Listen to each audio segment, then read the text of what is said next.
News.com to get the local information you need to know. Netflix buffering, YouTube spinning, devices not connecting, Zoom calls dropping. It's frustrating. Let's end your frustration by signing up for fiber internet in Clinton. Click the Connexus icon at DeWittDailyNews.com.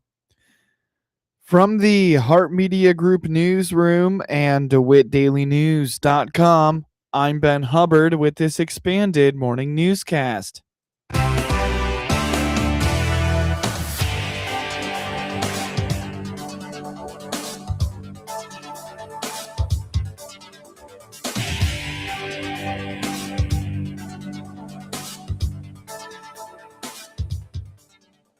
Good morning and thanks for being with us. I'm your host today, Ben Hubbard. The news is brought to you by Baum Chevy Buick in Clinton, your Silverado headquarters, as well as Connexus, offering fiber internet in Clinton.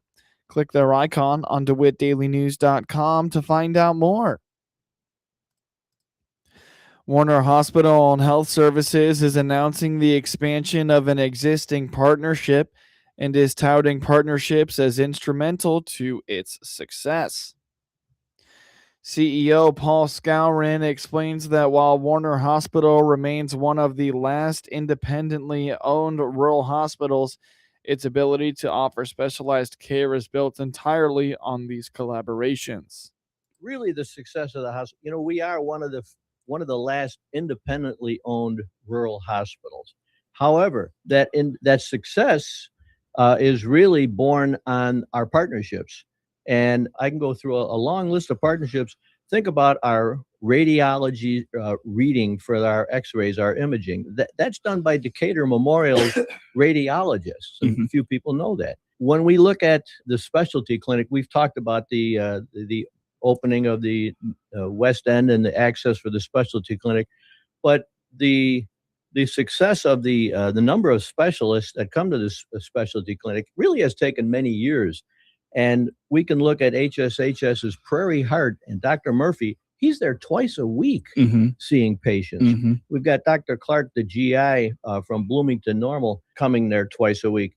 And the number of specialists from Gibson Area Hospital has increased dramatically in the last year with a neurologist, Dr. Tazadine, and the urologists that have joined us recently, Dr. Pena, Dr. Farshad, the rheumatologist, and Dr. Keller, the orthopod, and a number of others from Gibson area, Dr. Glickstein, the ear, nose, and throat, who just doubled the time he's seeing patients because of the demand from our family medicine primary care doctors.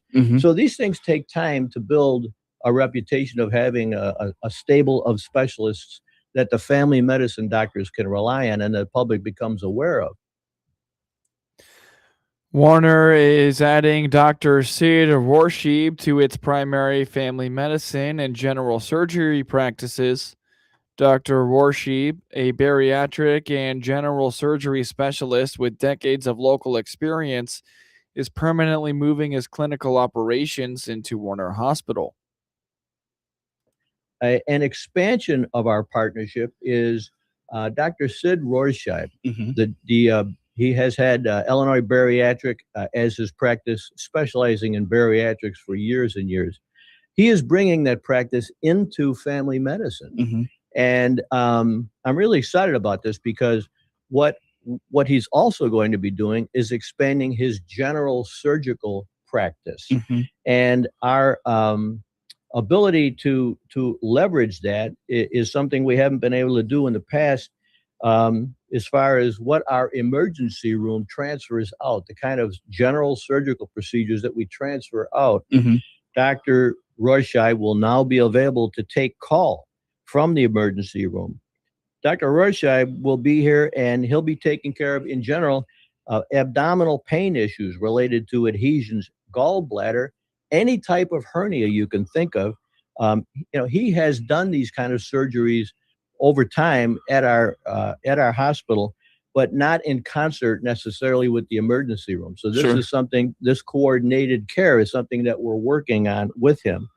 And he'll take patients to surgery to remove adhesions, gallbladders.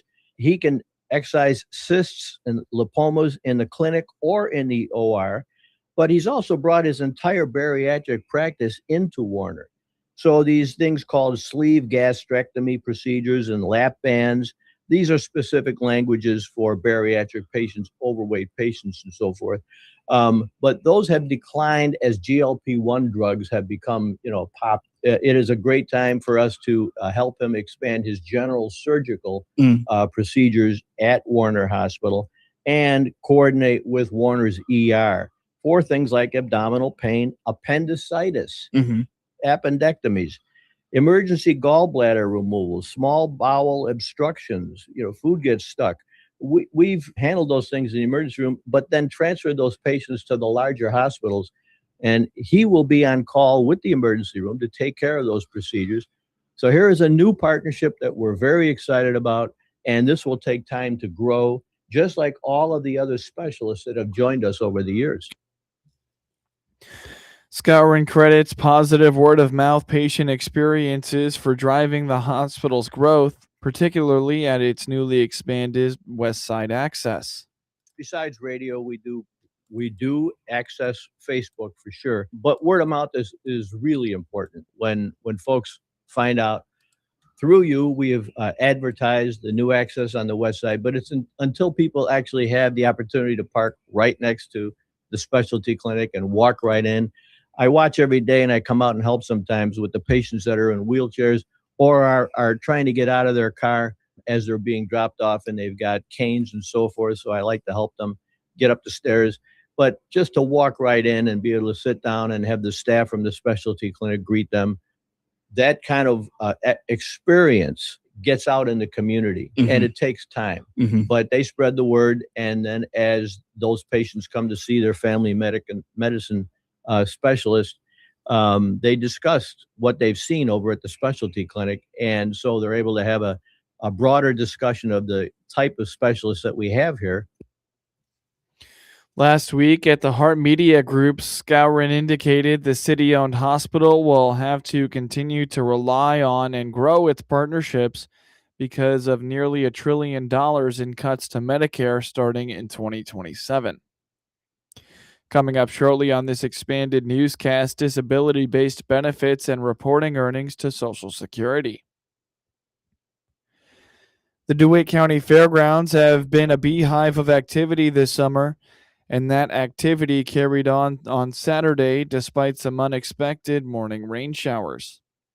Part of the WHOW Fair Tour coverage on Saturday, DeWitt County 4-H Fair Board President Dan Enos told the Heart Media Group that the annual DeWitt County 4-H Horse Show took place despite the elements putting a wrench in the plans of the participants.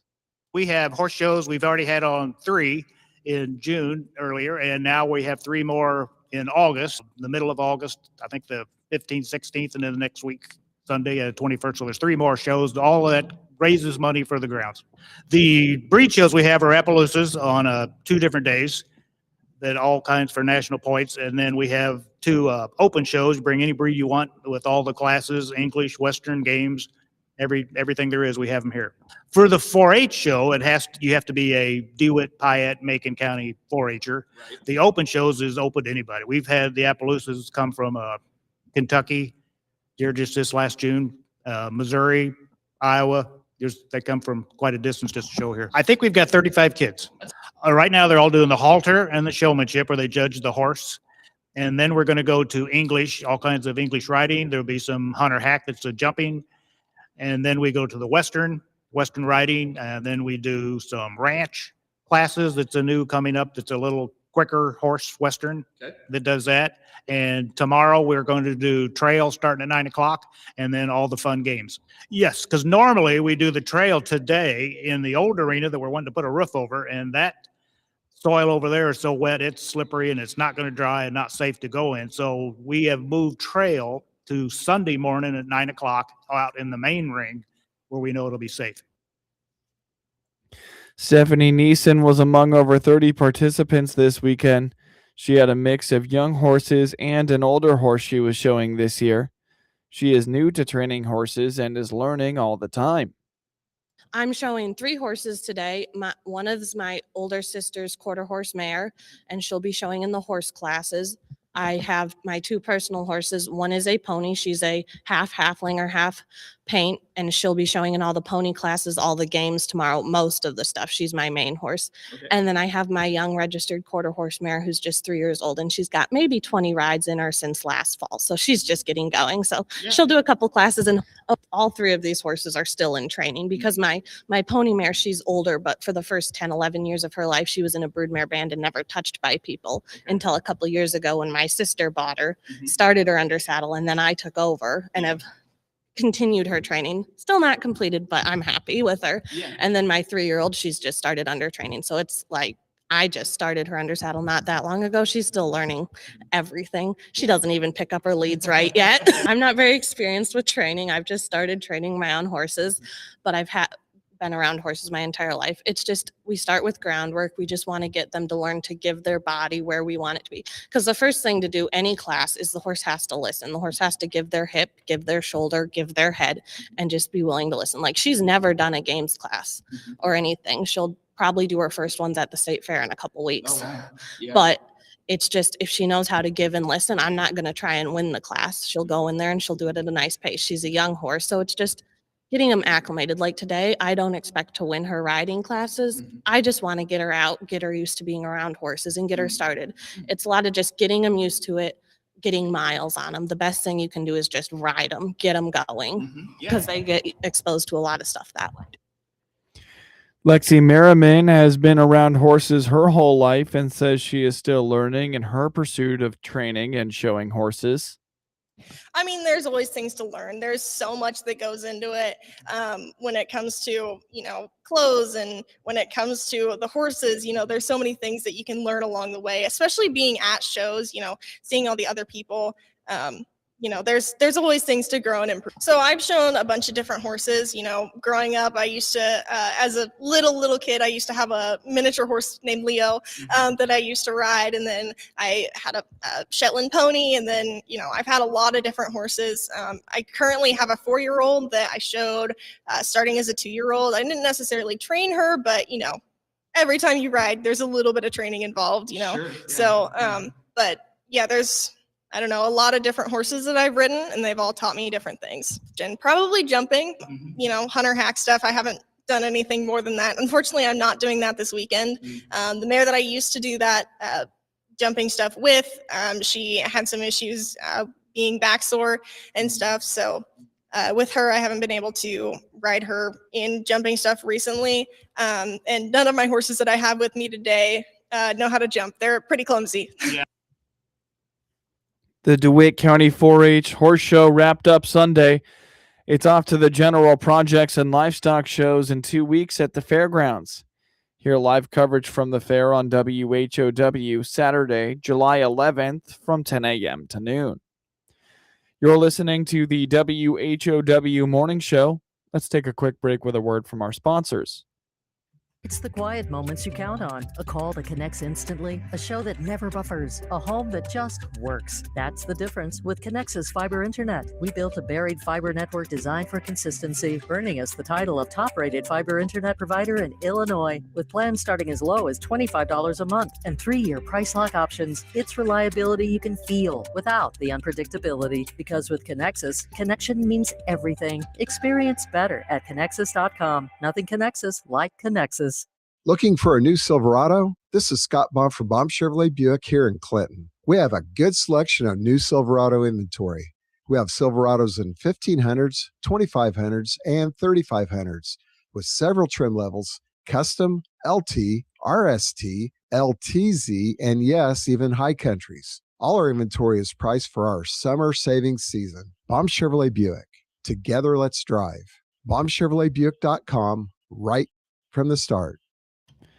News time is 23 minutes after the top of the hour. You're listening to the WHOW Morning Show. There are 2 different disability benefit programs at Social Security, and understanding the difference is the goal for the agency this month.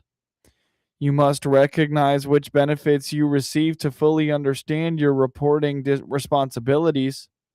Jack Myers with Social Security explains that Social Security Disability, or SSDI, is payable to adults who are younger than full retirement age, but who must have a history of working and paying into Social Security or be eligible on the record of someone who does.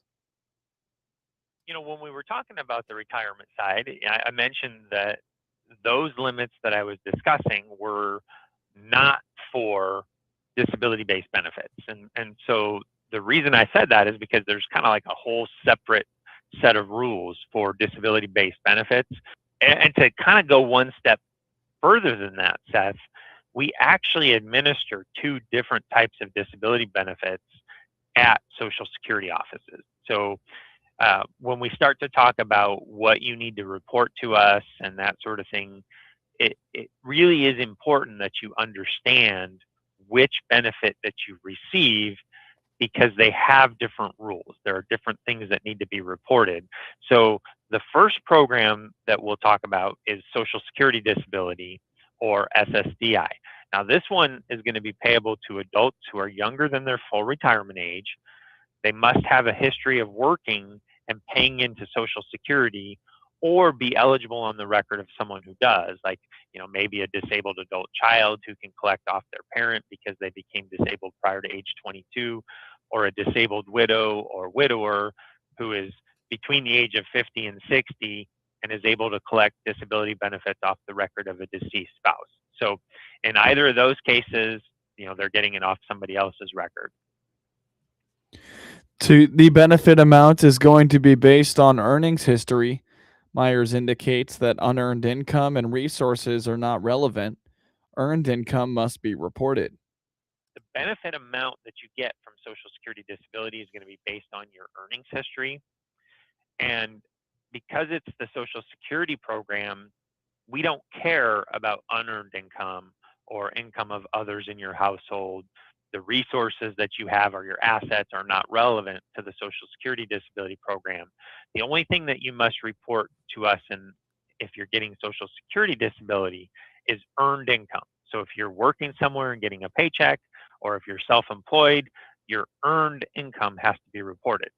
Now, the other program, the other disability program, is called Supplemental Security Income, or SSI. This one is payable to adults or children with disabilities, or people who are age 65 and older. A work history is not required for SSI. You don't have to have paid into the program. The benefits for SSI are not paid out of the Social Security Trust Fund. They're paid out of federal tax dollars still, but they're just, when you pay federal income taxes, it's that money that's used as opposed to the Social Security tax that you pay. But because that is not based on work history, it is what we call a needs-based program. So you have to have limited income and you have to have few resources in order to qualify. According to Myers, if you are receiving SSDI or SSI benefits, you must contact Social Security when you start a job. If you receive SSI and live with your spouse, you must report their changes, and parental changes must be reported when minor children receive SSI. Because of that, all income and relevant resource changes must be reported to Social Security, and that's going to include those for spouses who live with you, or parents who live with a minor child who's getting SSI. Some examples would be wages, of course, but then also child support, unemployment, things like that. So those are the types of things that need to be reported if you're getting SSI or if your child is getting SSI. So they are different. Now, if you are getting SSI or SSDI benefits and you start working, you can report that to us, and you have to report that to us monthly. But the best way to do it is to contact Social Security at first when you start the job. Give us the employer identification number, or maybe your spouse starts a job if you get SSI.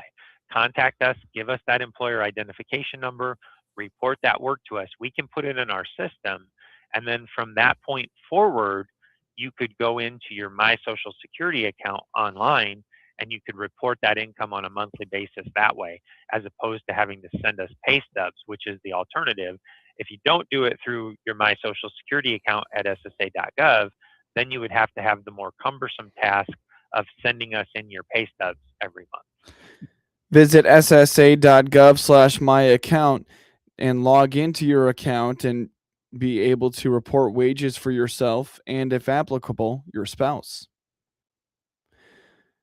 A reminder for parents of high school student athletes in Illinois, this week is a mandatory dead period, says the IHSA's Sam Knox. For many, many years, it was the week right before fall practices started. It has now moved to around the 4th of July. So the bylaw says it's the Monday through Sunday that includes the 4th of July holiday. And that means no contact, no practices, no open gyms, no weight rooms. Really, the coaches can't have the kids come in and do anything sports related. The bylaw does say if it's 4th of July, if your town or your community has a 4th of July celebration, a parade, some festival in the park, and you want to get the volleyball team together to ride in a truck in the parade, you could do that. An earlier start to the IHSA football season this year. Games August 21st and practices August 5th. Get news anytime at DeWittDailyNews.com. With SRN News, I'm Rich Thomason in Washington. It is a race against the clock in earthquake-ravaged Venezuela. Search and recovery crews continue the hunt for survivors amid the rubble of collapsed buildings. The death toll has risen to more than 1,400. Thousands are still unaccounted for. Massive wildfire burning amid tinder-dry conditions along the Utah-Colorado border has claimed the lives of 3 firefighters, a couple of others injured. Kentucky is in a state of emergency declared by Governor Andy Beshear amid deadly flooding that has swamped a large part of the state. From the plains to New England, excessive heat warnings are up. Temperatures expected to soar into dangerous territory this week. Following the latest exchange of fire between Iran and the U.S., reports the two sides may be on the verge of resuming their peace talks, perhaps as early as tomorrow. Dow futures 206 points higher. More details, srnnews.com. You've probably heard all those ads for life insurance. Just a few dollars a day, apply online in minutes, no medical exam. Simple, easy, and cheap, right? Now you're thinking, maybe I should get a quote. Well, smart thinking. Everyone should have life insurance. But here's what they don't tell you. Those few dollars a day rates, they're for young people in perfect health. That's why everyone calls Big Lou the 50 to 60-year-old not-so-perfect candidate. Like you. You take prescription meds and you're overweight. Winner, fried chicken dinner. Well, Big Lou works with life insurance companies that want people like you with no surprises after you apply. In fact, if you're a 50-year-old guy with a few health glitches, Lou could probably find you $1 million of term life coverage for about $200 a month. So yeah, you need life insurance. But unless you're young and healthy, you gotta call Big Lou because he's like you, older, heavier, and on meds too. Get a quote right now at 800-555-2085. 800-555-2085 or biglou.com. From the Hart Media Group Sports Desk, IL Sports Wire, and DeWittDailyNews.com, I'm Ben Hubbard with this local sports report. Carter Jensen extended his franchise record rookie hitting streak to 19 games, and 5 Kansas City Royals relievers held the Chicago White Sox scoreless for 5 innings to end a 4-game losing streak with a 5-4 win on Sunday. The Royals finally snagged one from the White Sox at Rate Field Sunday afternoon. Despite the loss, the Pale Hose finish off their homestand 4-2 after winning a franchise record 10th straight on the South Side. While Anthony Kay did not have his best effort of the season, Miguel Vargas continued his breakout season with another homer, a career high. Cranked in the air out into deep left, and it's a 2-run homer. Miguel Vargas makes it 2-1. White Sox hit the road for a 7-game road trip starting in Baltimore Monday night. I'm Jeff Meller, and I'll have your pregame coverage starting at 5 p.m. on the ESPN 1000 Hard Rock Casino White Sox Network. The White Sox are back in action as they kick off a 3-game series with the Baltimore Orioles tonight on WHOW. Pre-game starts at 5 p.m. Seiya Suzuki singled in 2 runs to a key 3-run 10th inning, and Jordan Wicks called up earlier Sunday got a game-ending double play with the bases loaded to preserve the Chicago Cubs' 4-3 victory over the Milwaukee Brewers in the decider of the three-game series. Joel Kuhnel is 1-3 and relieved to open the 10th. Automatic runner Justin Dean advanced to third on a ground out. Pete Crow Armstrong was walked intentionally with 2 outs and stole second. Alex Bregman was hit by a pitch to load the bases. Michael Busch walked to force in the go-ahead run, and Suzuki followed with a 2-run single to left. Ethan Roberts relieved in the bottom half, and Christian Yelich opened with an RBI single, taking second on the throw home. Jackson Churio walked, and Bryce Harang singled to load the bases with no outs. Wicks, called up earlier Sunday from AAA, relieved and walked pinch hitter Garrett Mitchell to make it 4-3. Jake Bowers flied out in foul territory, and Gary Sanchez bounced to third to start the double play. Jacob Webb is 3-2 and got the win with a scoreless 9th inning. Wicks notched his first save of the season. Stymied into the 6th by starter Brandon Woodruff, the Cubs tied it at 1-1 in the 7th with a run off Aaron Ashby. Ian Happ walked with 1 out and advanced to third on Nico Horner's single. Happ scored on a wild pitch with Horner taking second. Horner moved to third on a balk, and pinch hitter Matt Shaw walked, but Abner Uribe relieved and retired the next 2 hitters. Sanchez staked the Brewers to a 1-0 lead with his 8th home run, a 2-out solo shot in the 2nd off Ryan Rollison, opening a bullpen game with his 2nd start in 26 appearances. Robert Gasser is 1-3 with a 4.5 ERA and starts for the Brewers on Monday in the series opener against the Reds, who counter with Nick Lodolo, who's 2-2 with a 5.59 ERA. Shoto Imanaga is 5-6 with a 4.4 ERA and starts for the Cubs on Monday against the Padres, who have not named a starter. Brian Torres hit a 2-run homer to back Kyle Leahy's stingy start as the St. Louis Cardinals cooled off the Miami Marlins with a 2-1 victory Sunday that snapped a 4-game skid. Mason Wynn led off the 2nd inning with a single against Tyler Phillips, who is 1-3, and Torres followed with his 3rd home run for a 2-0 lead. Leahy is 6-4 and didn't allow a hit until Owen Casey and Graham Pauley had back-to-back doubles to begin the 5th, cutting it to 2-1. Leahy allowed 1 run on 2 hits with 3 walks across 5 innings. Jojo Romero got 4 outs, and Ryan Stanek induced an inning-ending double play in the 7th. George Soriano struck out 2 in a perfect 8th, and Riley O'Brien retired the side in order in the 9th for his 20th save in 24 opportunities.